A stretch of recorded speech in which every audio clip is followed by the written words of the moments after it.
Soy Fernando Díaz Villanueva. Hoy es 2 de junio de 2019 y esto es La Contracrónica.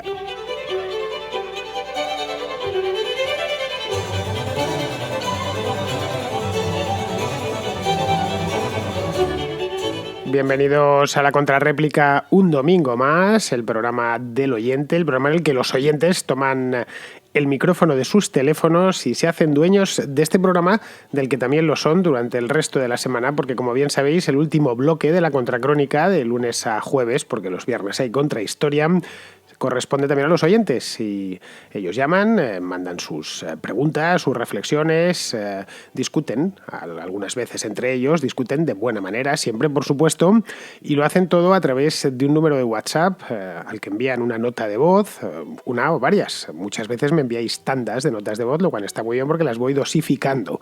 El número de WhatsApp para enviar estas notas de voz es este que os voy a dar ahora mismo. Apuntadlo bien. 690-827909. Lo digo una vez más, 690-827909. Con el más 34 delante, porque el teléfono en cuestión es español y por lo tanto, si estáis enviando esto pues desde cualquier otro país que no sea España, pues necesitáis enrutar el mensaje. Creo que esta es una terminología de ingeniero de telecomunicaciones, pues enrutar el mensaje hacia España y en este caso pues es el número 34 con el más, si no creo que tampoco llega. Pero bueno, ya sabéis, la llamada tiene que durar aproximadamente 1, 2, 3 minutos si el tema lo merece. Me lo enviáis y yo ya lo pongo en cola y sale cuando tiene que salir. Si es de mucha actualidad, procuro meterlo en el día y si es de menos actualidad, pues lo dejo en el archivo y lo voy sacando básicamente los domingos, como hoy. Muy bien, pues dicho esto, recordado el número de WhatsApp, pasamos ya a la contrarréplica.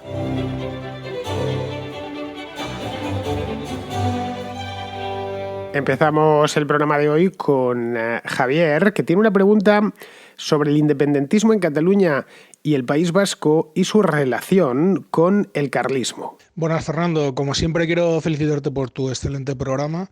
Y bueno, quiero plantearte una cuestión como analista de política y economía y historiador que eres, que me ha surgido tras haber escuchado tu programa acerca de Cataluña, tu último programa acerca de la cuestión catalana.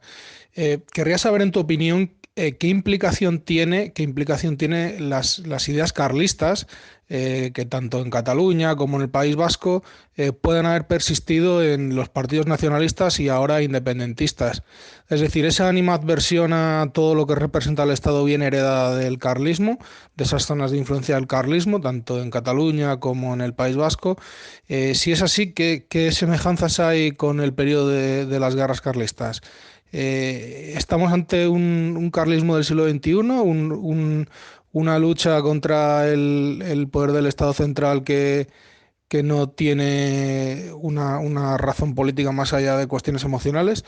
Me gustaría saber tu opinión y bueno, pues felicitarte por tu programa y muchísimas gracias por ofrecérnoslo y que sepas pues que me he suscrito en Patreon. Venga, gracias. Pues muchas gracias por apoyarme en Patreon, Javier. Gracias a vosotros, a gente como tú, pues este programa es posible, como bien sabéis, y es posible que todos los días, porque es un programa diario, tanto la contracrónica como la contrahistoria los viernes. Bueno, el contracorte también y el contrapunto, aunque estos dos últimos son solo para patronos y por lo tanto tú los escuchas y espero que te gusten. Bien, respecto al tema del nacionalismo, el nacionalismo actual en España y el carlismo, hay evidentemente una relación. Creo que a nadie se le escapa. Si tomamos dos mapas de España, uno del año 1839, que es la primera carlistada, y otro del año 2019, es decir, de este mismo año, comprobaremos que las zonas del País Vasco y de Cataluña donde más prosperó el carlismo son las mismas en las que ahora pues hay más independentistas. Esa es la realidad. Generalmente áreas rurales y montañosas del interior, sobre todo en las provincias de Guipúzcoa y de Gerona. Que bueno, cosas de la vida para mí pues son las dos que más me gustan de toda España.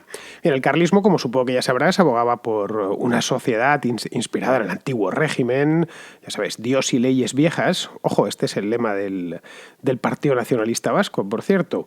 Bueno, pues abogaban por esto frente al nuevo Estado liberal que nació en la década de 1830, apuntó maneras con la Constitución de Cádiz en 1812 y luego pues terminó de consolidarse ya a partir precisamente pues de la de la Primera Guerra Carlista, y que en aquel entonces, en los 1835-1836, representaba a María Cristina de Borbón y su hija Isabel II, que terminaría reinando una década más tarde.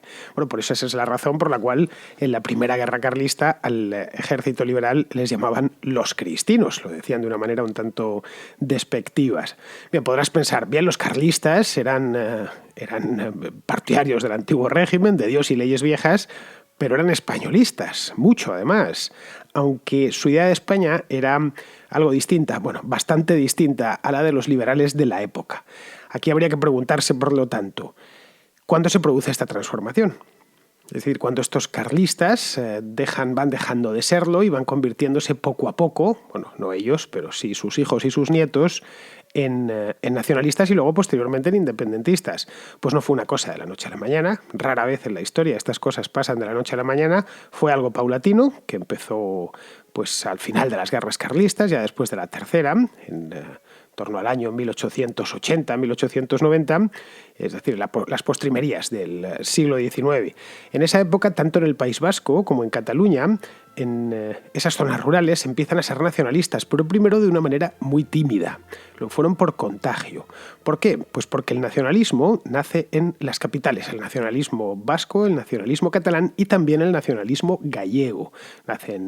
El nacionalismo vasco nació en Bilbao, el nacionalismo catalán nació en Barcelona y en el caso de Galicia, pues básicamente nació entre Vigo y Santiago de Compostela, aunque bastante más en Vigo, que era y que sigue siendo la principal ciudad de Galicia. Este nacionalismo era un nacionalismo de tipo romántico, este nacionalismo catalán, vasco, gallego, muy del uso de la época, no muy distinto a lo que era el nacionalismo alemán o el nacionalismo italiano, muy de la segunda mitad del siglo XIX. En Cataluña lo inició un tipo llamado Valentí Almirall, que es muy famoso evidentemente en Cataluña, era un hombre de Barcelona, que lo que es en Cataluña en la escuela se estudia bastante, no tanto en el resto de España, y se debería estudiar porque la influencia que Almirall tuvo sobre Cataluña y lógicamente sobre el resto de España, la verdad es que ha sido muy notable. En el País Vasco el iniciador de aquello fue Sabino Arana, que era de Bilbao, y en Galicia Castelao, que nació en Galicia. Castelao es un personaje algo más complejo, nació en Galicia, en Rianjo, creo, pero pasó su infancia en Argentina porque sus padres emigraron allí, luego estudió medicina en Santiago y obtuvo una plaza de funcionario en el Instituto de Estadística, estuvo destinado en Badajoz posteriormente, es decir, que dio bastantes vueltas, a diferencia de Almirall o de Sabino Arana, que la verdad no salieron mucho ni del País Vasco ni de Cataluña. Pero bueno, estos son, digamos, los padres fundadores de aquello. Son los creadores tanto del nacionalismo vasco como del catalán como del gallego. El más famoso de todos es sin ninguna duda Sabino Arana. ¿Por qué? Pues porque fundó un partido, el Partido Nacionalista Vasco, que hoy está en el poder en el País Vasco, y además su partido pues ha sido muy importante, especialmente en el último cuarto del siglo XX y hasta nuestros días, y también un poco durante la República. Tuvo cierto renombre. Al principio, pues no, la verdad, a finales del siglo XIX, principios del XX, tampoco es que tuviese muchos seguidores. Bien, estos tres, Almirall, Arana y Castelao, eran tres señoritos de ciudad y de familia acomodada. Almirall y Castelao eran pues dos tipos, la verdad, bastante ilustrados, gente leída, muy cultos. Arana no tanto. Él, de hecho, Arana fue carlista durante parte de su vida. No olvides que ya la última carlistada básicamente se concentra en el País Vasco, es donde tiene su punto, País Vasco y Navarra estoy hablando, es donde tiene su punto álgido. El carlismo viene a desaparecer, bueno, no desapareció del todo porque la guerra civil tuvo un renacer, pero la última guerra carlista, pues los Montejurra del siglo XIX, no del siglo XX, donde se produjeron unos sucesos luctuosos. Bien, pues todo esto tuvo lugar al final del sexenio revolucionario. Pues bien, Arana fue carlista primero hasta que se hizo independentista. Esa es la razón por la que el PNV tiene pues ese lema que os he dicho antes, Dios y leyes viejas, y es un partido, al menos de declaración, un partido católico. Luego ya en el siglo XX, con la aparición del socialismo, que además irrumpió con muchísima fuerza a partir de la primera década ya del siglo XX, en Cataluña aparece Esquerra Republicana de Cataluña, que no se funda hasta el año 1931, que es el primer partido independentista de izquierdas. Hasta entonces el independentismo era propio de la burguesía urbana, además, de Barcelona, que trataba de llevar sus ideas a las zonas rurales, sin demasiado éxito, ¿eh? Ni Acció Catalana, por ejemplo, ni el Estat Català, que fueron dos escisiones de la Lliga Regionalista, aparecieron en torno al año 1920, pues nunca tuvieron mucha implantación en el campo, tampoco demasiada en la ciudad. Es decir, allá por los años 20 todavía el nacionalismo era... El independentismo, desde luego, era muy extraño, muy minoritario, y el nacionalismo, bueno, digamos que la sociedad estaba partida, pero no a los niveles, por ejemplo, que lo está hoy. Fue durante el franquismo, como tantas cosas en España, cuando la izquierda catalana, la izquierda vasca y la izquierda gallega se pasan al independentismo. Para entonces, pues los orígenes carlistas de todo el movimiento habían quedado ya muy difuminados. Estamos hablando de los años 60 del siglo XX. La idea base de ese tránsito de la izquierda catalana, vasca y gallega al independentismo, pues vendría a ser algo así como, bueno, no hemos podido hacer la revolución en toda España por culpa de Franco y de la guerra civil, pero sí podremos hacerla en esta región concreta, Cataluña, el País Vasco o en Galicia. Como el franquismo abusó de los símbolos nacionales, usó y abusó muchísimo y se los apropió, además, pues la verdad es que se lo puso muy fácil, tanto a los nacionalistas catalanes, como a los vascos, como a los gallegos, como a estos socialistas que transitaron hacia el nacionalismo en los años 60-70. Es decir, ahí es donde confluyeron los intereses de ese carlismo residual, la burguesía urbana de Barcelona o Bilbao y los revolucionarios del siglo XX. El cóctel, pues, ha tenido como resultado pues, lo que hay hoy en Cataluña y que se vio muy bien en algunas fotografías. Recordarás, allá por octubre de 2017. Hubo una que distribuyeron las agencias, o fue de Twitter, no lo recuerdo bien. El hecho es que fue muy comentada en aquel momento. Aparecía en un pueblo de Cataluña, no recuerdo cuál. Aparecía un cura bendiciendo un tractor junto a unos jóvenes de clase media urbana vestidos así como de perdoflautas, ¿no? Bien, yo creo que en esa fotografía estaba resumido un siglo. Muy bien, pues terminamos ya, no le doy más, a pesar de que la tiene, no le doy más cuerda a este tema porque podría seguir hablando todo el programa, pero es que tengo muchas más llamadas. Vamos a pasar ahora con Alfonso, que tiene una breve reflexión sobre la liquidez o el estado líquido en política. ¿Qué tal, Fernando? En relación a ese símil de los partidos de centro con el agua, que tiende a rellenar el hueco dejado por las izquierdas y las derechas cuando se esconan hacia sus respectivos lados, yo haría un símil más adecuado con un péndulo, ya que cuando la izquierda se escora hacia la izquierda, como estamos viendo con el PSOE al asociarse con Podemos, pues la derecha tiende a radicalizarse hacia la derecha también, como estamos viendo, por ejemplo, con la aparición de partidos tipo Vox, que antes no tenían representación y ahora pues están ganando popularidad casualmente en coincidencia con la radicalización del PSOE y la toma de fuerza del mensaje de Podemos, allí donde el PSOE le está dejando acaparar, ¿no?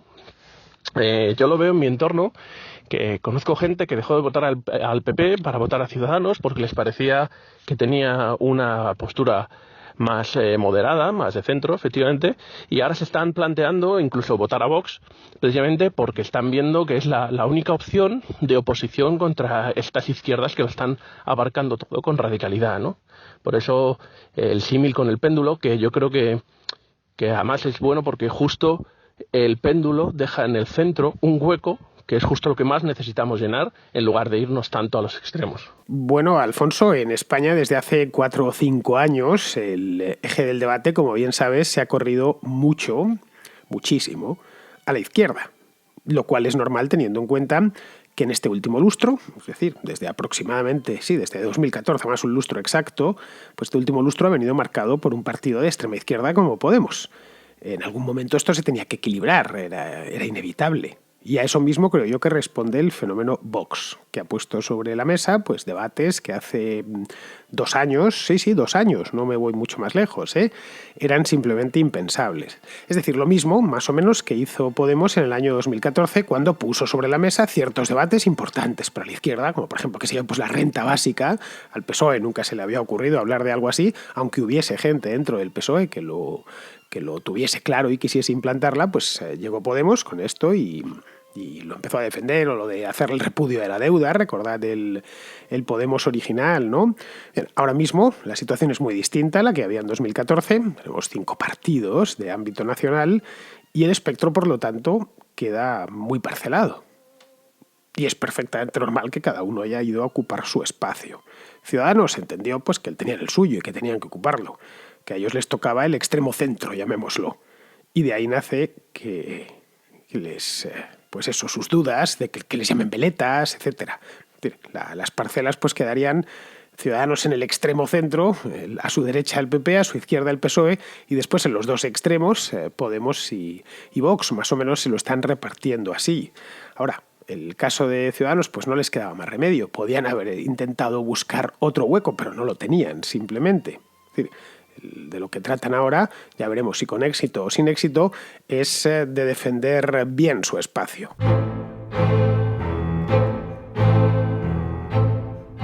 Vamos ahora con Francisco, que tiene una cuestión sobre la bandera de España. No sé cómo afrontas tú el problema de la bandera en España. Esto que se dice, ¿no? De que en Francia, en Alemania, en Estados Unidos, en cualquier país, la bandera representa a todos los ciudadanos y aquí en España representa, pues bueno, a una mitad, ¿no? Pero yo lo entiendo lógico, de alguna manera. Leí un libro de Carrascal, España, Nación Inacabada, y es lo único que he leído con respecto a ese tema. Imagino que tú habrás leído más, por eso te pregunto. Él sostiene que en España la bandera no representa a todo el mundo porque en España nunca había una revolución. Sí, en Francia el Día Nacional es el Día de la Revolución Francesa, en Estados Unidos el Día Nacional es el Día de la Independencia, y en España lo único similar que hemos tenido fue la Guerra de Independencia y posteriormente la Constitución de Cádiz, ¿no? Y nunca le hemos cortado la cabeza al rey, ¿no? Que a estas alturas me da igual que España sea una monarquía o una república, como tú defendiste en un programa de hace un par de años, o un año creo. Pero sí entiendo que nos falta eso, y entiendo que sea normal. España era un imperio, era una nación de súbditos, y no hemos tenido nuestro día de echar al rey, de constituirnos en ciudadanos, y no pasar de súbdito a ciudadano, y que la nación sea nuestra, ¿no? Y que sea un proyecto colectivo, ¿no? No tenemos nuestro día del contrato social. No le hemos arrebatado nunca la soberanía al rey y la hemos hecho nuestra, de todos los ciudadanos. Entonces yo entiendo que España no, la bandera de España, el himno, no represente a todos los españoles. Pero por otra parte me parece un poco triste y no creo que haya una solución nunca. ¿Cómo afrontas tú eso? Pues mira, Francisco, la cabeza del rey solo se la han cortado en Francia, nada más. No ha habido más guillotinados. En otros países donde había rey y dejó de haberlo, pues se les expulsó tras una guerra, de guerras muy traumáticas, como fueron la Primera o la Segunda. Pues fue el caso de Alemania, el caso de Italia después de la Segunda Guerra Mundial. Hubo un referéndum, pero que nunca... Bueno, en Italia se juntaron varias cosas, también el apoyo que el rey de Italia había dado a Mussolini. Fue el caso de Austria después de la Primera Guerra Mundial. Esa es una posibilidad después de una guerra, otra tras un golpe de Estado, el caso de Portugal o Grecia. Bueno, en Grecia cayó porque cuando el país recuperó la democracia, pues el rey Constantino se vio contra las cuerdas. Ese rey había unido su suerte a la de la dictadura militar. Por lo tanto, se había él mismo achicado los espacios. Un poco lo mismo que le había pasado en muchos años antes a Alfonso XIII en España con la dictadura de Primo de Rivera. En España, como ves, no hemos tenido guerras como el caso de la Primera o la Segunda Guerra Mundial. Tuvimos la Guerra Civil, pero ya no estaba el rey. Se había ido unos años antes, le había expulsado unos años antes. En España el rey, de hecho, se le ha destronado dos veces, una en el año 1868 y otra en el año 1931, pero en ambos casos la monarquía fue restaurada. ¿Por qué se hizo? Bueno, pues básicamente por motivos de orden práctico, esa es la verdad. Al margen de si nos gusta más la monarquía o nos gusta más la república, el hecho, si miramos la historia, la miramos sin anteojeras, tratando de aprender de ella y no de buscar argumentos en la historia para apuntalar nuestros propios prejuicios, lo que vemos es eso. Es decir, las dos repúblicas en España han sido breves y tormentosas, mientras que los reinados que hubo en los dos últimos siglos, pues el de Isabel II, el de Alfonso XIII, Alfonso XII también, el de Juan Carlos I, han sido más o menos estables y largos, mientras que las repúblicas han sido muy inestables y muy cortas. Así que se debió pensar en las dos restauraciones que la monarquía al menos traía algo de estabilidad, mientras que los experimentos republicanos traían justo lo contrario. Es decir, que no hay una excepción española. por más que Carrascal se empeñe, sinceramente te lo digo. La historia contemporánea de España es muy similar a la de otros países de Europa, a la de todos nuestros países vecinos. Ha tenido de todo, ha tenido sus altibajos, ha tenido sus revoluciones, también la hubo en 1868, la gloriosa, cuando se destronó a Isabel II, la revolución que, y más esta fue una revolución en toda regla, una revolución social, que fue la que se puso en marcha en la zona republicana durante la Guerra Civil, tuvo sus guerras coloniales, la de Cuba, por ejemplo, en 1898, la de África, posteriormente, en la década de los años 10 y los años 20, sus periodos dictatoriales, como el franquismo, que fue especialmente largo, y sus periodos tranquilos, que fueron la mayoría. Sí, son los más, esa es la verdad. La vida española en los últimos 200 años ha sido básicamente parlamentaria. No ha habido una excepción. Si nos ponemos a hacer historia comparada, pues vemos que es parecida a la historia de Francia, que es parecida a la historia de Italia, que es parecida a la historia de Portugal, muy similar, con sus peculiaridades locales, pero muy, muy similar. Con una ventaja, eso sí, y es que el país no entró ni en la Primera ni en la Segunda Guerra Mundial, ahorrándose de este modo dos traumas como los que tuvieron que pasar los franceses, los italianos, no digamos ya los alemanes o los países del este, que fueron sacudidos entre el año 1914 y el año 1945, sacudidos por invasiones de ida y vuelta, matanzas, una cosa tremenda. Si vemos, por ejemplo, la historia de Polonia, pues uno se echa a llorar. O en general, la historia de casi cualquier país del este. O lo que tuvieron que pasar los italianos durante la Segunda Guerra Mundial, que el país quedó arrasado. Quedó arrasado, pero ni siquiera ellos combatieron, porque a partir de 1943 son los aliados y los nazis los que se pelean ahí. Mira, Montecassino, caray, que lo bombardearon los americanos. Pero ¿cómo fue quedando el país? Caso de Francia invadida 2 veces, la segunda de ellas en su totalidad, invadida y humillada. España no tuvo que pasar por ninguna de esas cosas. Por lo tanto, creo que el análisis ese de Carrascal es como mínimo desinformado. Es decir, que yo le recomendaría que volviese a los libros de historia y los mirase, que no tratase a la historia, como te decía antes, para apuntalar lo que él ya traía de casa. No, la historia no está para eso. Voy a hacer cherry picking en los hechos que me convienen. No, está para estudiarla con franqueza, con la mente abierta y ver qué se puede extraer de ahí y ser siempre honrado. No creo, ni muchísimo menos, que España sea un país inacabado, para nada. Es un país parecido, típico de la Europa occidental, que tuvo su entrada en la modernidad la hizo de una manera un tanto abrupta, pero como la hizo Francia o como la hizo Italia. Respecto a la bandera, pues la verdad es que yo sinceramente creo que es mayoritariamente aceptada por la población en España. Es cierto que entre los independentistas catalanes o los independentistas vascos no lo sea, pero piensa también que es gente muy ideologizada y que tienen su bandera de sustitución, a la que, por cierto, prestan una adoración fuera de lo común. La mayor parte de la población en España no tiene ningún problema con la bandera. Eso sí, no tiene grandes fervores patrióticos tampoco, lo cual es explicable, pero es explicable porque el nuestro es un país viejo y con la edad las pasiones se atemperan mucho. Si vas a Alemania tampoco verás a la gente con la bandera, paseándola a todas horas. Pero es que tampoco lo verás en Francia. A pesar de todo, el patriotismo ese francés es una cosa más del Estado que otra cosa. Puedes ir a Francia, pero es que la gente no tiene una bandera en la puerta de su casa. Ni llevan banderas pegadas de manera sistemática en el maletero del coche, ni van con ropa de la bandera. Son gente normal, propia de europeos, de un país antiguo, que no tienen que estar a todas horas con la bandera para arriba y para abajo. Pero vamos a seguir. Vamos ahora con Cadín, que es un oyente de Venezuela, que nos comenta una cosa sobre Alexandra Ocasio-Cortez. Buenas tardes, Fernando. Un saludo desde Venezuela. De cara a los resultados de las elecciones de medio término en Estados Unidos, quisiera emitir tu opinión sobre el avance del ala de izquierda del Partido Demócrata, como es el caso de la victoria de la joven de 29 años de descendencia latina, Alexandra Ocasio-Cortez, que se llevó el 78% de los votos para su escaño, su implicación en la política doméstica de los Estados Unidos. Que sigan los éxitos de este programa. Muchas gracias. Cadín, Ocasio-Cortez es de ascendencia hispana, no latina.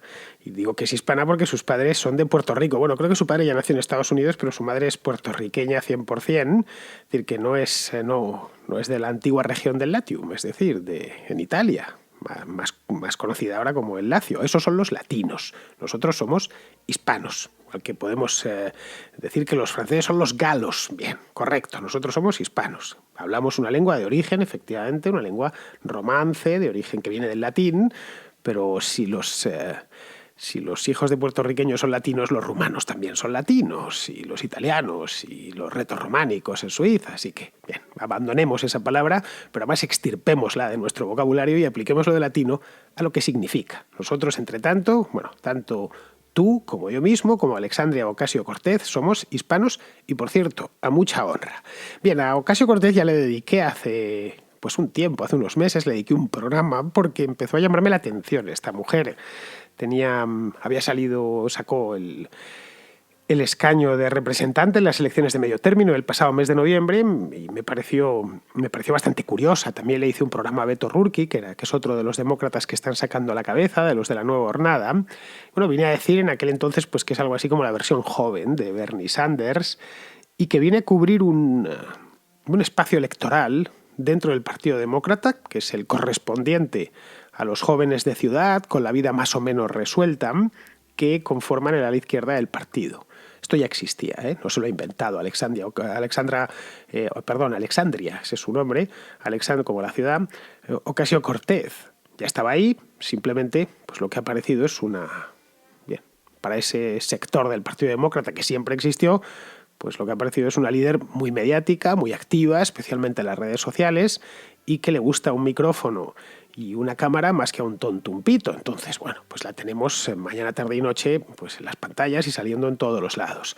Bien, vamos ahora con Jaime, que tiene una reflexión sobre el gobierno de Zapatero. Que es cierto que muchos lo consideran como el peor presidente de la democracia, pero yo creo que hizo algo bueno que no se tiene en cuenta, que es modernizar la imagen de España. Es decir, darle poder blando. Porque es cierto que antes del gobierno de Zapatero, España estaba visto como un país muy atrasado, pero a raíz de las medidas progresistas que hizo, como el primer país del mundo, de los primeros en aprobar el matrimonio homosexual y demás, pues consiguió modernizar la imagen de España. Y yo creo que en ese sentido, junto con las victorias de la selección española en el Mundial y la Eurocopa, pues puso a España más en el mapa. Es cierto que son factores que económicamente no significan nada, e incluso económicamente fueron desastrosos, pero en ese sentido yo creo que hizo algo bueno en cuanto a poder blando. Que eso es algo que no se tiene en cuenta, pero si un sector del mundo en ese momento está mirando hacia... Es como una persona en un instituto que no es muy buen estudiante, pero sin embargo es popular porque hace cosas modernas y extravagantes. No sé si eso se puede aplicar a países, pero creo que eso fue importante. No sé, ¿qué opinas? Bueno, Jaime, de verdad, no sé qué edad tendrás, pero vamos, ¿tú crees que antes de 2004 España tenía imagen de país atrasado? Yo personalmente no lo creo, y te lo digo porque es que me acuerdo perfectamente de 2004 y de lo que era la España de antes de 2004. A ver, yo en 2004 ya tenía 30 años, ya me dedicaba a este oficio, y además a esa edad había viajado mucho, y mucho más por todo el mundo, y jamás me encontré con nadie que me dijese que España era un país atrasado, en nada. Absolutamente. No lo era desde el punto de vista económico, eso por supuesto, pero tampoco era un país atrasado desde el punto de vista político o social. Eso no sé quién te lo habrá dicho, pero no es cierto, vamos. A ver, leyes como la del matrimonio homosexual, si es que mides lo de atrasado o avanzado solo en esa ley, pues bien, vale. En ese caso, pues entonces la mayor parte del mundo está atrasado y solo hay unos pocos países, cada vez más, que están avanzados, pero bueno, yo creo que un país esté atrasado o avanzado depende de muchas más cosas, no de una sola ley. Pero bueno, esta en concreto, esta ley del matrimonio homosexual, se hubiese aprobado igual, con Zapatero o sin Zapatero. No sé cuándo, pero posteriormente seguramente ya estaría aprobada con gobiernos de cualquier signo. ¿Por qué? Pues porque lo de la ley del matrimonio igualitario que llaman ahora, pues aparte de ser una causa justa, es un signo de los tiempos, no hay más. Es decir, España fue de los primeros, es cierto, fue el tercer país del mundo en reconocerlo, esto fue en 2005, tras Holanda y Bélgica. El primer país del mundo fue Holanda, los Países Bajos que lo hicieron, si mal no recuerdo, en 2001. Luego, posteriormente, vinieron los belgas y luego ya España. Pero es que a partir de ahí ya han venido un montón de países. El último ha sido Taiwán, que lo legalizó hace unos pocos días, fue el 25 de mayo, una cosa así. Y este mismo año, el 1 de enero, lo hizo Austria. Y el año pasado lo hizo Colombia. Esta lista evidentemente seguirá creciendo. Ya digo, es el signo de los tiempos, así que En este caso, lo único que se hizo en España pues fue adelantarse un poquito, adelantarse unos pocos años. Estoy 100% convencido que a estas alturas, 2019, España ya habría, con cualquier tipo de gobierno, ya habría aprobado habría reconocido estos matrimonios. Bien, pues ya terminamos, lo hacemos con Juan Carlos, que nos habla del automóvil propulsado por agua a raíz de un contracorte que grabé ya hace un tiempo y nos quiere dar una serie. Juan Carlos, esa parte listísimo, es ingeniero y sabe de estas cosas, pues quiere hacer una serie de matices y ampliar la información. Escuché el programa nuevo que has creado, que llamas El Contracorte, y que inauguraste con el tema del coche de agua. El carro de agua, te preguntaba el oyente.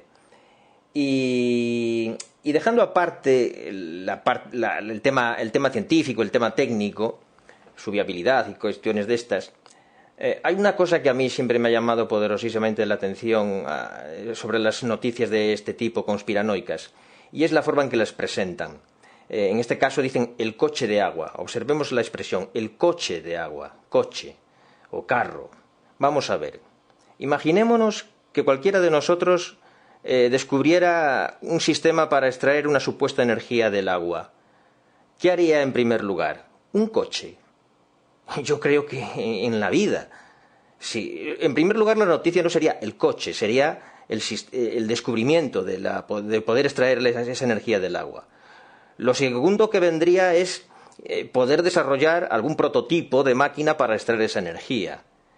Lo siguiente que vendría sería poder llevarla a la práctica en plan ya industrial para crear, pues ¿qué? Pues una central productora, por ejemplo, de energía eléctrica masiva, barata, porque el agua es precio cero prácticamente, ¿no? Pero nunca sería la primera aplicación un coche, un automóvil, un carro, porque serían, en principio, unas máquinas nuevas, sofisticadas, y por lo tanto no se podrían haber hecho en serie al principio y serían hipercaros, no sería viable ni práctico.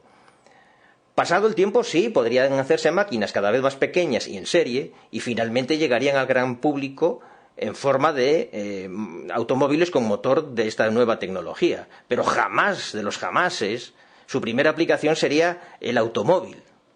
Por eso, cuando presentan la noticia de esta manera, el coche de agua o cualquier otra noticia de estas pseudocientíficas, que siempre implican al gran público como que esa tecnología va a llegar en primer lugar al gran público, es de un nivel de absurdo que yo me planteo cómo es posible que una población de personas más o menos estudiadas, inteligentes, puedan llegar a no ver esta evidencia, ¿no? No se necesita ser un científico ni un ingeniero para esto. Es simple sentido común. Y lo dejo ahí, por si alguien sabe la respuesta. ¿Por qué personas inteligentes y cultas pueden llegar a creer cosas rematadamente absurdas? Ahí lo dejo. Un saludo a todos. Espero que te gusten los contracortes, Juan Carlos. Ya sabes que han venido muchos más después de aquel inaugural que hice sobre el automóvil de agua. Pues vamos, desde noviembre he hecho un total de 45. El último, de hecho, lo subí el viernes pasado. Hablé sobre la Orquesta Roja, no sé si lo has escuchado, que fue esta red de espías que operaba en la Alemania nazi, en la Europa ocupada y que acabó de muy mala manera. Bueno, pues si no lo has escuchado, lo tienes ahí, tanto en iVoox como en Patreon, en el caso de que los escuches a través de Patreon. Bien, respecto a tu pregunta, pues yo creo que una cosa es la cultura y otra cosa distinta, la inteligencia. Pueden ir juntas, pero también pueden ir separadas. Es decir, ser culto no es sinónimo de ser inteligente, aunque mucha gente lo crea. Ni ser inteligente es sinónimo de culto. Puedes encontrarte gente, y yo me la he encontrado, gente inteligentísima, pero con muy poca cultura. Aunque si bien es cierto que la cultura intensifica la inteligencia, por razones que son fáciles de entender. Cuanta más información tengas, pues puedes mejor interrelacionarla entre sí, y eso cuenta mucho para la inteligencia. Pero vamos, que no hay que pensar que una persona muy cultivada es a la vez una persona muy inteligente. Por lo tanto, creo que esta pregunta que haces habría que separarlos. Puede ser que yo, desde luego, defendiendo estupideces he encontrado a mucha gente culta, pero a muy poca, o por no decir a ninguna persona inteligente. Esa ha sido por lo menos mi experiencia. Muy bien, queridos amigos, pues con esto termina la contracrónica de hoy y ya sabéis, yo volveré por aquí mañana y espero que estéis todos, o incluso unos cuantos más, al otro lado. Hasta mañana, amigos.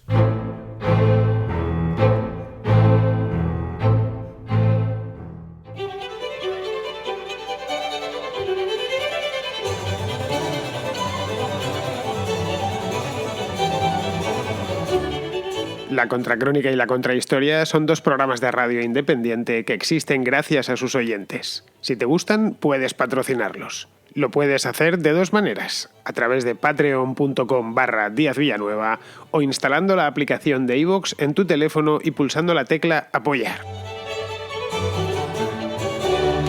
Solo por ser patrono podrás escuchar El Contrapunto, un programa musical distinto a todos los demás. Pero, sobre todo, hazte patrón para que la Contracrónica y la Contrahistoria se sigan emitiendo por los siglos de los siglos. Amén.